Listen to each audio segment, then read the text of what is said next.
Dober večer, smo z župnikom v Tunicah, z gospodom Pavletom Juhantom. Zanima me, kako vi gledate na zakon o verskih skupnostih, ki so ga danes sprejeli v državnem zboru? Jaz je že čas, da se enkrat ta zakon sprejme, ker še do zdaj duhovniki nimamo urejenega niti statusa, niti položaja cerkve v družbi.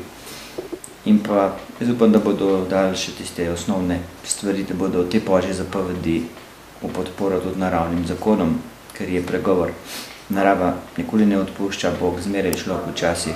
In pa da se potem ti zakoni skupaj iz dekalogom Mojzesa pa iz zapovedi ljubezni do bližnjega v tem smislu uresničijo, da bodo imeli vsi nekaj od tega, da se narod dvigne.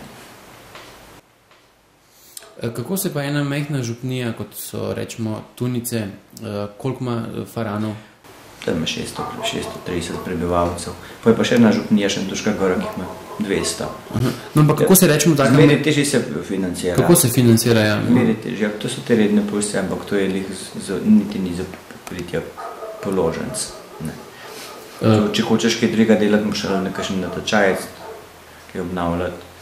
Včasih pripomore kakšna akcija faranov, preko kaj bo prebnovi cerkve. Drugače pa smo delali precej težji, da manjše župnije dela imajo precej imeli težke bremena zaradi tudi evra. Koliko pa rečemo potrebuje en župnik v taki župniji, take velikosti, v bistvu koliko potrebuje nekih sredstev, da bi normalno župnija delovala, oziroma da bi bili tudi farani in vsi, ki hodijo v cerkev, zadovoljni? Ne vem, v številkah te ne moram reči, ker jaz kad skromno živim, ker dobim pošenkam, mogoče zato zaradi tega malo slabe volje eni in drugi. Samo tako je. Mislim pa, da gre bolj za ta, da župnija ne zadiha v smislu, da išče neko socialno pravičnost z ljudmi, pa da jim dati ponos, da ne bomo delali spet se prodajali zimovino vred tujcem, pa svojo zavestjo, pa zgodovinskim spominom.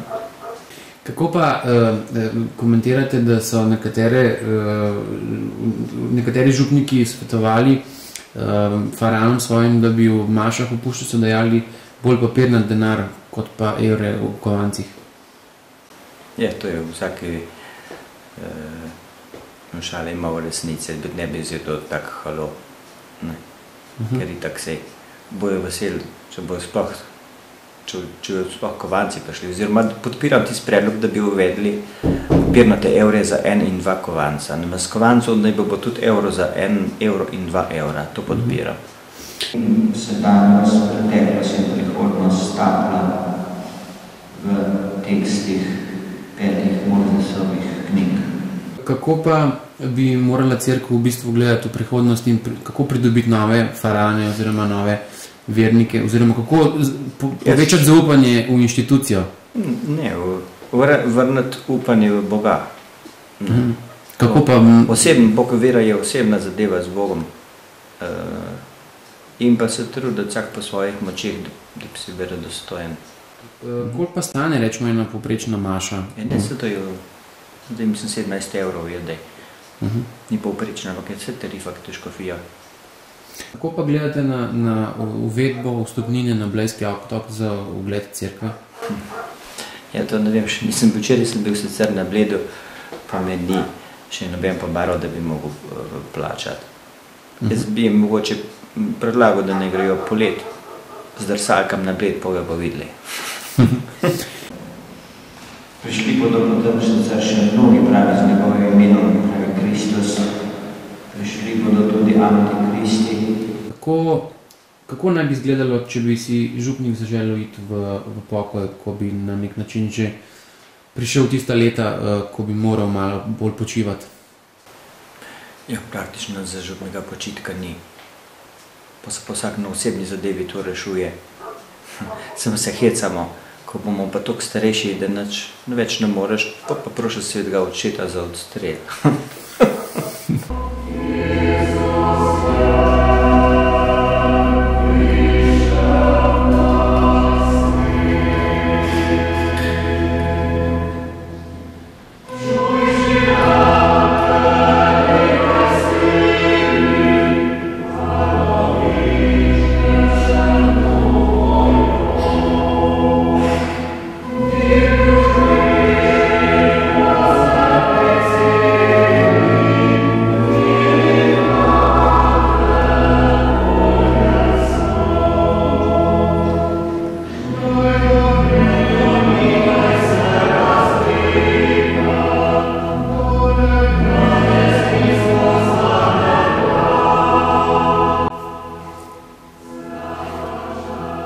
Gospod Pavle, kako bi vi v bistvu, kako spremljate zdaj to naravno neravnovesje oziroma kako so te klimatske spremembe, ki se dogajajo vse povsod, kako bi morali v bistvu to malo začeti tudi ljudje se mogoče malo drugače izobraževati in ozaveščati seveda.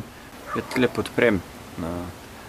Počestitam Janezu Drnovšku za tisti intervju na Delo zvečer, kjer je zastavil dobro besedo, predvsej pametnih misli, da bo to osnovni problem zdajle glede prihodnosti, združenje pa z moralnim neredom, ki hoče preveč naravo izčrpati zaradi ekonomskih principov kapitala, ne pa zaradi dobrin samih na sebe. Mislim, upam, da ne prepozno.